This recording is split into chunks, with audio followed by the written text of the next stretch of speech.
आजकल नसरुद्दीन शाह साहब का एक वीडियो बहुत अच्छी तरीके से, मैं अच्छी तरीके बोलूंगा, बुरी तरीके नहीं बोलूंगा, अच्छी तरीके से वायरल हो रहा है, जिसमें उन्होंने हमारे प्रधानमंत्री जी को पता नहीं क्या क्या बोला है। पहले तो वो आप सुनिए।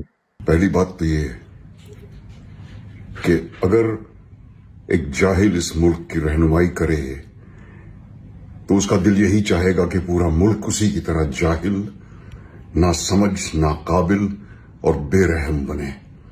देश के प्रधानमंत्री जी को इतने अपशब्द बोल दिए। मेरे हिसाब से तो उन अपशब्दों के आधार पर आपके खिलाफ FIR होनी चाहिए और आपको जेल भेजना चाहिए। इस वक्त मेरा दिल भी भरा हुआ है और मैं गुस्से से खौल भी रहा हूं ये देखकर कि हमारे इन बच्चों के साथ किस तरह जुल्म का बर्ताव किया जा रहा है उन गुंडों के हाथों, जो मुझे अमेरिका के आइस एजेंट्स की याद दिलाते हैं, मुंह पे नकाब लगाए हुए, हाथ में डंडा लिए हुए। अब मैं नसरुद्दीन शाह साहब से एक सवाल पूछता हूं कि बच्चों के साथ बर्बरता हो रही है, वो सबको दुख है, आप कोई स्पेशल नहीं हो, आप ना ही आप स्पेशल बनने की कोशिश करो।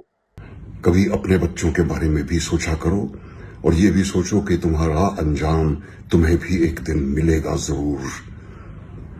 इन सब बच्चों से मैं कहना चाहता हूं कि हिम्मत ना हारें। बहुत से लोगों की हमदर्दी आपके साथ है, बहुत से लोग आपके साथ हैं। हाँ, आप इतने लिए स्पेशल हो कि आप एक हमारे फिल्म इंडस्ट्री के साथ जुड़े हुए हो। अगर आप उसके साथ नहीं होते तो पता नहीं आप क्या कर रहे होते, क्योंकि जिस यूनिवर्सिटी से आप पढ़े हुए हैं, अगर आप बच्चों की उतनी ही चिंता करते तो अलीगढ़ के अंदर मेरे हिसाब से DAV inter school, Vasle inter school, DS inter school और DS डिग्री वासले महाविद्यालय और टीकाराम गर्ल्स का और बहुत सारे स्कूल, वो आज की डेट में AMU के अंडर होने चाहिए थे, पर वहां नहीं आपने कुछ बोला, क्योंकि वहां पर मुस्लिम आपका प्यार उमड़ पड़ा था, क्योंकि आप नहीं चाहते थे कि कोई भी हिंदू स्कूल AMU के अंडर में आए, केवल एक स्कूल अंडर आया। तब आपका प्यार कहाँ गया था? तब आप किस नशे में रहते थे? हमारे मुल्क की युवा पीढ़ी से हमेशा उम्मीद रही है और अब वो उम्मीद और उजागर हो गई है। आप लोग अपनी लड़ाई लड़ते रहें, हम सब आपके साथ हैं।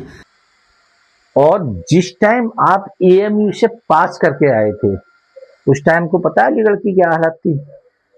अलीगढ़ में इतने दंगे होते थे हिंदू मुस्लिम के कि हिंदू बहुत काटे जाते थे। क्यों?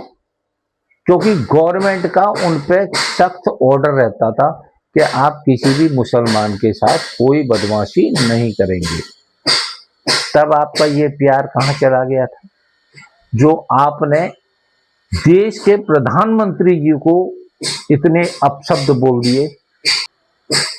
अगर ये बात आपने इमरजेंसी के टाइम में बोली होती ना, तो आपके पूरे घर वालों को पुलिस उठा के ले गई होती, आपको समझ में आ जाती। नमस्कार। तो इसलिए जो भी बात बोले नसरुद्दीन शाह साहब, वो सोच समझ के बोले। अभी आपने कुछ दिन पहले अनुपम खेर के लिए भी कुछ बोला था, तो यहाँ से आपकी जो मानसिकता है वो नजर आती है कि जब भी कोई हिंदू एक्टर, अब मैं बिल्कुल बोल रहा हूँ कि कुछ करना चाहता है तो तुम्हारी मुस्लिम लॉबी उसके आगे आना चाहती है। नमस्कार, जय हिंद, वंदे मातरम।